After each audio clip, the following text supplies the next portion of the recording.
बीजेपीचा रहमान डकेत. अंबादास दानवेंची मंत्री आशिष शेलार यांच्यावर धुवाधार टीका. आशिष शेलारांचे चक्र त्यांच्यावरच उलटे फिरायला लागले आहेत. या 2 दिवसात 3 वेळा आशिष शेलार यांचा गाडा त्यांच्यावरच उलटा फिरतोय. पहिले तर बडवेवरून तापलेलं राजकारण आणि पंढरपूरच्या युवकाने शेलार यांना कॉलवर चांगलंच झापलं. नंतर आदित्य ठाकरेची टीका आणि माजी विरोधी पक्षनेते अंबादास दानवे यांनी तर मंत्री आशिष शेलार यांना बीजेपीचा रहमान डकेत म्हणूनच उपमा दिली. जाणून घेऊया सविस्तर काय घडलं. नमस्कार, मी पूजा आगळे आणि तुम्ही बघताय सत्ते पे सत्ता, म्हणजेच थोडक्यात पण महत्वाचं. ठाकरे बंधूंच्या संभाव्य युतीची घोषणा होताच महाराष्ट्राच्या राजकारणात पुन्हा एकदा मोठी खळबळ उडाली. उद्धव ठाकरे आणि राज ठाकरे यांच्यातील जवळीक ही केवळ भावनिक नसून येणाऱ्या मुंबई महानगरपालिका निवडणुकांच्या पार्श्वभूमीवर एक महत्त्वाची राजकीय घडामोड मानली जात आहे. या घडामोडीची घोषणा होत नाही तोच भाजपाचे मुंबईतील कर्तबगार नेते आणि मंत्री आशिष शेलार यांनी मुंबईत तत्काळ पत्रकार परिषद बोलवली. पत्रकार परिषद घेत थेट आणि जहरी शब्दात ठाकरे बंधूंच्या युतीवर जोरदार टीका केली. आशिष शेलार म्हणाले की ही युती फक्त आणि फक्त संधी साधूपणाचं जिवंत उदाहरण आहे. सत्तेसाठी आणि सत्ता मिळवण्यासाठी हा सत्ता पिपासूपणा आणि ही मानसिकता या युतीमागे स्पष्ट दिसते. ठाकरे बंधूंच्या युतीला त्यांनी वैचारिक नव्हे तर निव्वळ स्वार्थी राजकारण असं संबोधलं.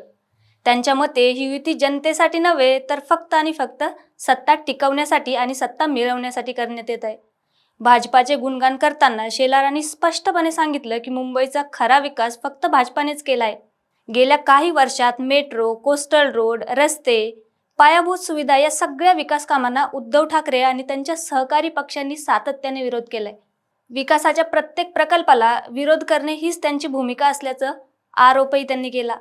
याच पत्रकार परिषदेत आशिष शेलारांनी ठाकरे बंधूच्या युतीला थेट आव्हान देत म्हणाले, घाम पुसत आणि घाबरून रणांगणात येऊ नका.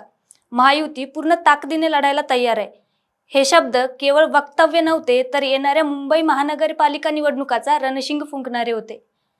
महत्त्वाचं म्हणजे शेलारांनी आगामी BMC निवडणुकीत भाजप आणि शिवसेना शिंदेगड महायुती एकत्र लढणार असल्याची घोषणाही केली. आणि इतकंच नव्हे तर महायुती 150 पेक्षा जास्त जागांवर विजय मिळवेल असा आत्मविश्वासही त्यांनी व्यक्त केला. या दाव्यामुळे राजकीय वर्तुळात चर्चांना उधाण आलं. मात्र आशिष शेलारांच्या या जहरी वक्तव्यांना विरोधकांनी तितक्याच तीव्रतेने प्रत्युत्तरही दिले. शिवसेना उद्धव बाळासाहेब ठाकरे गटाचे नेते आदित्य ठाकरे यांनी शेलारांवर टोलेबाजी करत भाजपामधील त्यांच्या स्थानावरच प्रश्नचिन्ह उपस्थित केलं. भाजपात सध्या कोण कुठे आहे हे आधी त्यांनी स्पष्ट करावं, अशा शब्दात आदित्य ठाकरे यांनी शेलारांना अप्रत्यक्ष टोला लगावला. त्यामुळे आधीच तापलेलं राजकीय वातावरण आणखी पेटलं. यात मनसे कशी मागे राहील? मनसेचे नेते संदीप देशपांडे यांनी तर शेलारांवर अत्यंत आक्रमक शब्दात टीका केली. माध्यमांशी बोलताना त्यांनी म्हटले, आशिष शेलार म्हणजे आशिष कुरेशीच आहेत. त्यांच्या डोक्यात पूर्णपणे हिरवा रंग भरलेला आहे. शेलार म्हणजेच मुंबईला लागलेली बुरशी आहे. या वक्तव्याने राजकीय भाषेची पातळी पुन्हा एकदा चर्चेचा विषय बनली. याच मुद्द्यांवर पुढे जात शिवसेना उद्धव बाळासाहेब ठाकरे गटाचे माजी विरोधी पक्षनेते अंबादास दानवे यांनी तर शेलार यांच्यावर अत्यंत बोचऱ्या शब्दात टीका केली. शेलार यांचा फोटो शेअर करत अंबादास दानवे म्हणाले, आशिष शेलार म्हणजे भाजपाचा रहमान डकेत आहे. आणि तिसरं सर्वात अनपेक्षित वळण म्हणजे पंढरपूरच्या बडवे प्रकरणामुळे या राजकीय संघर्षाला सामाजिक रंगही चढला.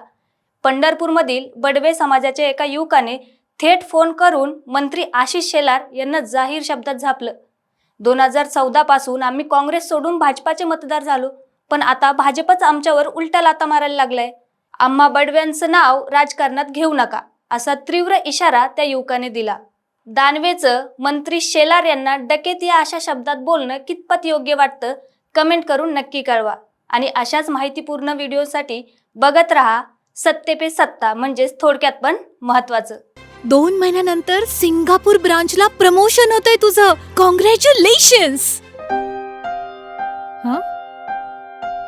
काय ग, तुला आनंद नाही झाला? मॅडम, तुम्हाला माहितीच आहे की मला PCODचा त्रास आहे. दिवसभर फटीग असतो, सारखा मूड स्विंग होतो.